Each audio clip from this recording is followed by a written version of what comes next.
Hello there, everyone, and welcome to this edition of the podcast. So today is Gabby, who is a Watson's Daily ambassador, and we're going to talk about some stories from today's Watson's Daily. So, Gabby, what have you decided to pick out from today's edition of Watson's Daily? So today I've focused on Donald Trump aiming to reduce or even eliminate the workforce and the US Education Department. The Trump administration has already cut half of the US Education Department's workforce, and there's debate as to whether an executive order will be signed to shut it down completely. And this kind of aligns with his goal of abolishing the department and shifting overall educational control to individual states instead. There has been a lot of negative feedback from this, understandably so. However, I do see that there may be some positives, which are mainly so currently the primary and secondary schools receive quite a small percentage of funding from the department already, with that being 13%. And so the majority. That's a lot less than you. I mean, that's a lot less than I would have thought, because we talked about this just before getting on here, and the way that it's written, it sounds like the government is paying for everything, but actually, you've just confirmed that in fact, it's not actually as much as you think it is. In fact, it's quite small, really. So yeah. A lot of the federal provisions actually line up with higher education and giving out loans and things like that. So in terms of definitely for primary and secondary schooling, it's not as a big of an impact. And this kind of 13% does see an opportunity for educational technology to kind of step in and take the reins, which could, states and local governments could be using that as an alternative solution for curriculum development, testing, administration, which the federal government is stepping back from. So things like there's current USA EdTech are developing, and kind of, you've got all these academics coming together and trying to create some kind of these different educational AI tools going, as far as developing teachers that kind of AI modeled, and so that could see a rise for educational technology and kind of bring up see a rise in business opportunity for these people. Right. And that feeds into that other idea, doesn't it? I mean, so one of the themes at the moment of the government is that they are moving into areas or looking at existing contracts, and with the view to maybe making the cozy contracts that they've seen until now, reviewing them and then bringing someone else on board. So that it kind of fits in with that theme, doesn't it, really? Yeah. The only issue is that Trump hasn't actually proposed anything to come and kind of take over. So that'll be, hopefully that's something that he does bring in, but you'll have to see with that. And another thing is that if so the federal student loan programs have been said that they will be shrinking as a result of this, but there is an opportunity for then private banks and lenders to step in, fill the gap, increase opportunities for companies offering student loans. And again, this is another kind of benefit, I guess, for fintech companies who can provide student loan management, alternative financing opportunities. And this again kind of goes into that idea of greater reliance on technology, which kind of seems to be the hallmark of America right now. And I guess that could be kind of a potential avenue that is opened up for the US. I mean, it's very interesting.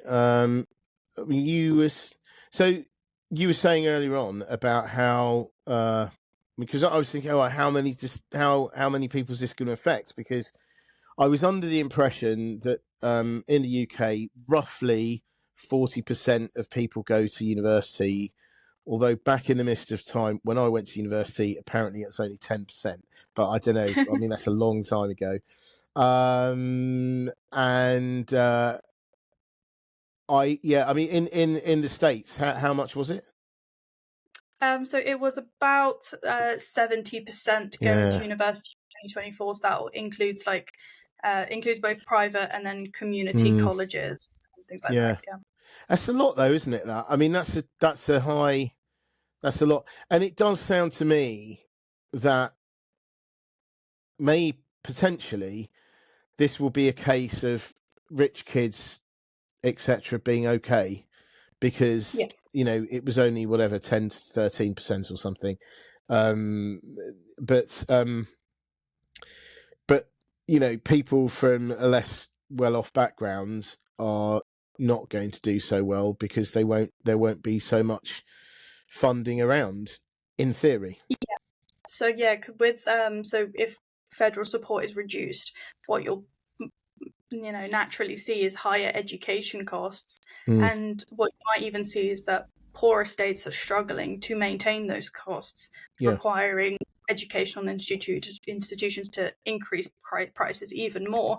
And the average student pays around $40,000 a year already for university especially, and so that just that will have potential to create quite the disparity between the poor and the rich. No, that's not good, is it?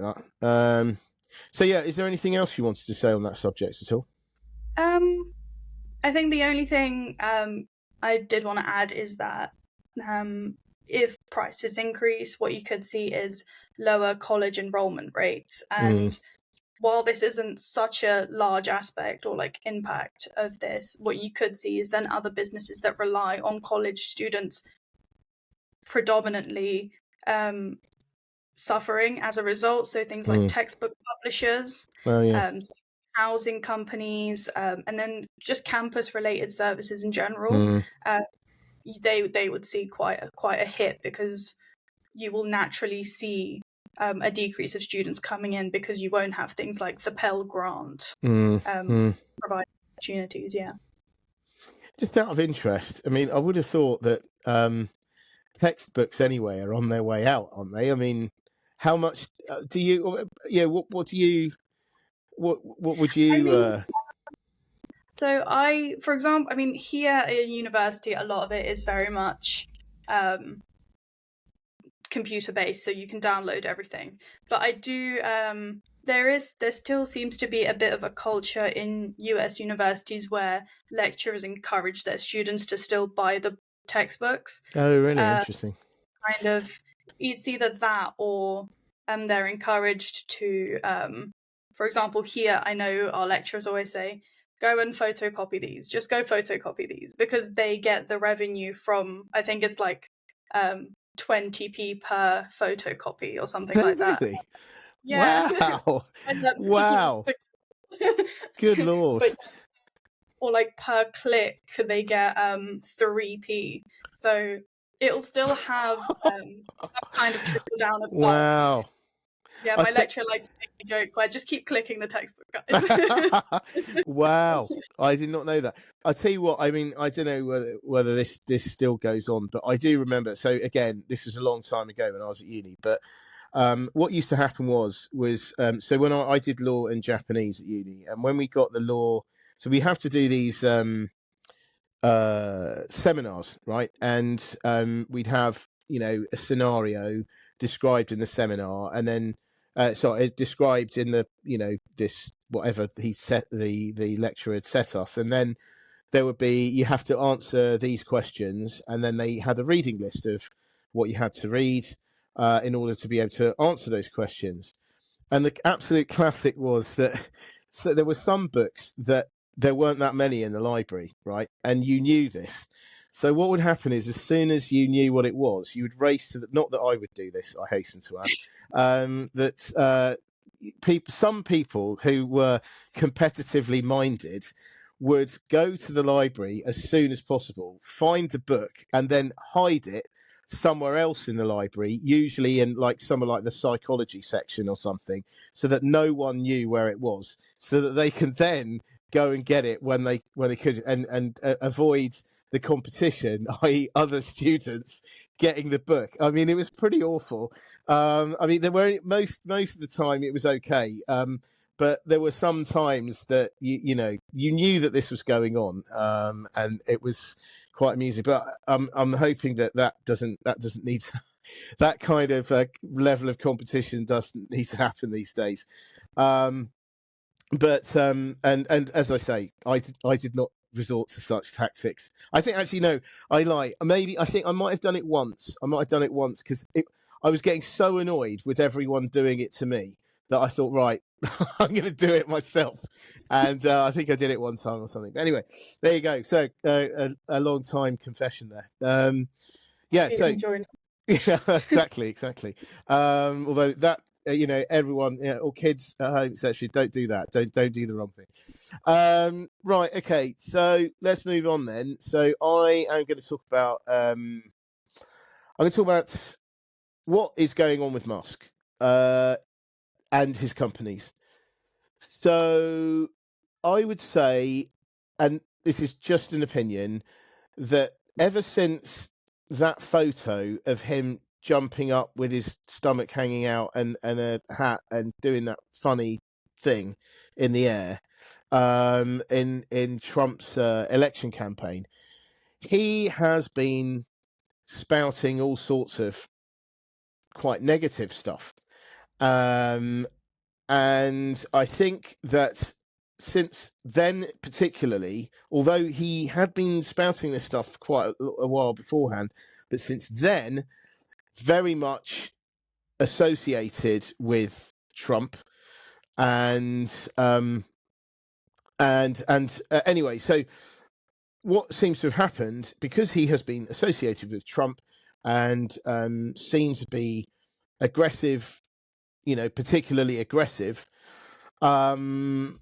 it feels to me like his companies have been taking a hit. So generally Tesla, it seems, there's all those stories over the last few months saying sales of bumper stickers saying, I bought this Tesla before Elon went crazy or something. Those kinds of bumper stickers, massive sales, because people driving Teslas thinking, I don't want to be associated with all this. And also perhaps unkind comments that driving a Tesla is like driving a MAGA hat on wheels. It's, people don't like, increasingly getting very wary of the association, which is strange, right? Because obviously before, driving a Tesla, some people might have felt quite smug about, thinking, look, I'm driving this car. It's at the, it's at the forefront. It's got the best tech, Elon Musk's a genius, etc. Right. Whereas now you're thinking, what is he going to say next? Why is he doing what he's doing with regard to, say, the UK and stirring stuff up and supporting the AFD, doing that a dodgy salute, getting involved in reform. I mean, all this kind of stuff. People are thinking, what is going on there? And so I think I would suggest that a lot of people who don't agree with that are not going to get another Tesla. I would say, and I did wonder whether people who are ardent supporters of him and Trump may think, right, we are going to get Teslas and we're going to show those lefties, what's going on. But I think even then, even if you were a supporter, you may not want to get one because you think, well, I do support them, but, I don't want to get my vehicle, hit with baseball bats when I'm in the supermarket car park. And especially if you've got kids, you'd think, I don't want them to get bullied. I don't want them to feel in danger in the vehicle. I know that's a bit extreme, but I'm just saying that is a trickle down social impact. Yeah, I think people are going to. It is going to be increasingly in the mind of someone who's thinking, shall I buy? Shall I not buy? And then, now that there's so many alternatives to it, I mean, you think, well, it's just easier to buy something else. Yeah. I can wear my MAGA hat at home or whatever, and that's fine. But I don't have to parade it around everywhere.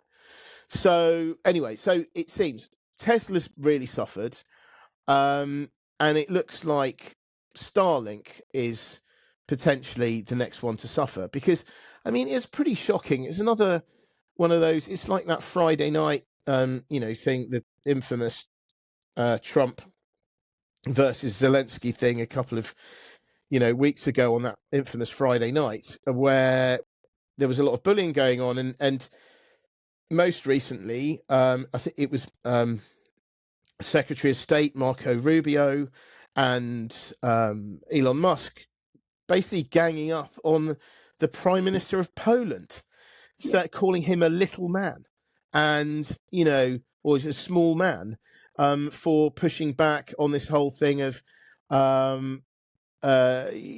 Musk sort of vaguely threatening to turn off his satellites so that effectively the Ukraine army would be fighting blind. I mean, there's no reason for that.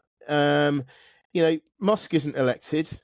That the Polish Prime Minister is elected, and just making someone feel like that is pretty awful, and behaving like that is not good. So he is giving everyone massive reasons not to get his stuff. Now, Starlink, probably like Tesla was back in the day, Starlink is at the forefront. It is the best. Yeah. It has the most coverage, and it is cheap. It's at a reasonable price. But now, if everyone thinks I don't care that Starlink is the best, I would rather put my money in something that is maybe slightly less good, but then can improve a lot and close the gap. And by me believing in, I don't know, Eutelsat or whatever it may be, by me believing in that, I am helping them to close the gap. And I think that is what's going to happen. I mean, we're already seeing this with in Italy, because they were sort of thinking about using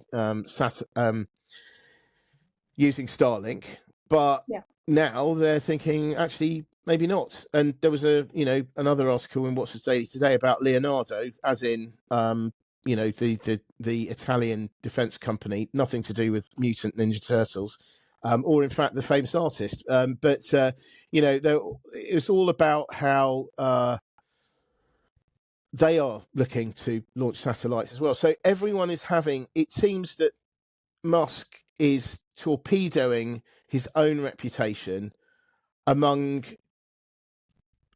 Musk skeptics and Musk neutrals. Musk fans, there may be some Musk fans who may be converted, but then Musk super fans will think, no, he's just saying what he thinks and all that. But anyway, I think generally speaking, he is torpedoing his companies, which is bad, because he is his companies, as in he is their identity. And my prediction would be that he will, within the next year or two, he's going to have to leave the White House and he's going to have to sort his companies out. And I think I mean, on the weekend or something, a reporter asked Trump when Musk was going to leave Washington, leave the White House, and he said, "I think he'll know when it's time," which I interpret that as meaning, Trump will decide when he goes, but will dress it up as his decision. And I think that's what's going to happen. He is going to be asked to leave, but he's leaving enough excuses now that he'd give himself a sort of honourable way of exiting. And as long as he doesn't offend Trump horrendously, he'll probably be allowed to do that. And I don't see why he wouldn't be able to leave on his own turn, or he won't be able to leave. He won't be leaving under a cloud, or not officially anyway, because he's too powerful and too rich and too well connected to offend, I think. So yeah. Well, because if he does leave, he'll still have some kind of influence on the government and politics. He's got his fingers in too many pies not to be able to exert some kind of influence, even if he has left. So for him, that's not an entirely horrendous thing to be out of the White House officially. No. So we'll see what happens. I don't know if this is, Musk is such a genius, and he is in so many interesting and future forward. That's I hate that phrase, but I'm going to use it anyway. Such future forward sectors that I don't think he's going to disappear. I think he might just have to maybe take a bit of a back seat, maybe have a bit of a lower profile for a bit. And he'll come back again and everyone will forget all of this and he will be back. Because at the moment, the way it looks from certain, press comments, it looks like, he's on the way out. But I just don't think he will be. I don't think he will. He might be down for a bit, but he's not, it's not like he's, I don't know, he's not an octogenarian or something. I mean, he's still, whatever, early, mid-50s. So in CEO terms, he's kind of a spring chicken, really. So he's got a lot longer to go yet. So, I don't think he's going to disappear. Anyway, is there anything else you wanted to add at all for today? I think the only thing is, I guess you could look at it in one way where Trump allowing this, I guess, is almost, it's isolating America, but I guess that's the whole America first. Yeah. And America being its own sufficient body, I guess, is kind of coming to fruition in this way, just in a bit of a... Yeah. I mean, I think it was...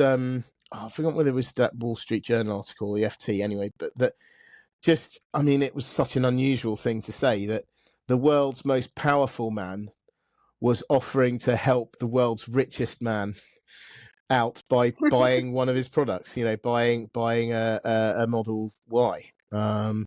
So, yeah, I mean, it's just interesting, isn't it? But another world. Another world, incidentally, that's affecting us, right? Another world that's affecting us. So, yeah. Anyway, okay. Well, on that note, then, I think I'll leave it there. But thank you very much. Always a fun conversation with you, and thank you very much for listeners for listening, watchers for watching. We'll be back again soon. So many thanks.